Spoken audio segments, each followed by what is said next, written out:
Sir as a NRI డాక్టర్గా మీరు Indian పీపుల్స్కి ఇచ్చే సజెషన్ అంటే ఏం చెప్తారు పర్టికులర్? ఇది గోల్డెన్ ఆపర్చునిటీ. మనం ఏంటంటే మన దేశం మంచి మొమెంటంలో ఉంది. ఇప్పుడు ఏది అమెరికాలో బ్రిటిష్లు ఇవన్నీ ఏంటంటే వాళ్ళ స్టేజ్కి వచ్చి స్లో అయినాయి. బట్ మన గ్రోత్ చాలా ఉంది, మన దేశాన్ని మనం చేయాల్సింది చాలా ఉంది. కాబట్టి ఏంటంటే మనం ఇంకా కష్టపడి ఈ దేశాన్ని ముందర తీసుకెళ్ళాలి. ఇప్పుడు 4వ ఎకనామిక్ లార్జెస్ట్ కంట్రీ అన్నారు, నెంబర్ 1గా తీసుకెళ్ళటానికి కూడా అవకాశం. ఎందుకంటే మన బిలియన్ ప్లస్ పాపులేషన్ ఉన్నారు కదా, అందరూ తలా కాస్త కష్టపడ్డారంటే వాళ్ళంతా పాపులేషన్ ఎంత అండి, తక్కువ కదా.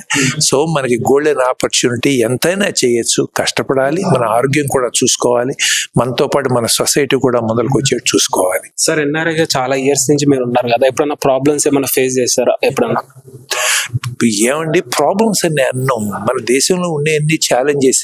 నేను అమెరికా నుంచి వచ్చే రోజున అడిగారు, ఎందుకయ్యా అక్కడ కష్టాలు, అక్కడికి వెళ్ళటం ఎందుకు, అమెరికాలో బ్రహ్మాండం ఉంది కదా, మీరు చేయొచ్చు కదా అంటే, నేను ప్రాబ్లమ్స్ కాదు, మనకి ఛాలెంజెస్, థౌజండ్స్ ఆఫ్ ఛాలెంజెస్ ఉన్నాయి.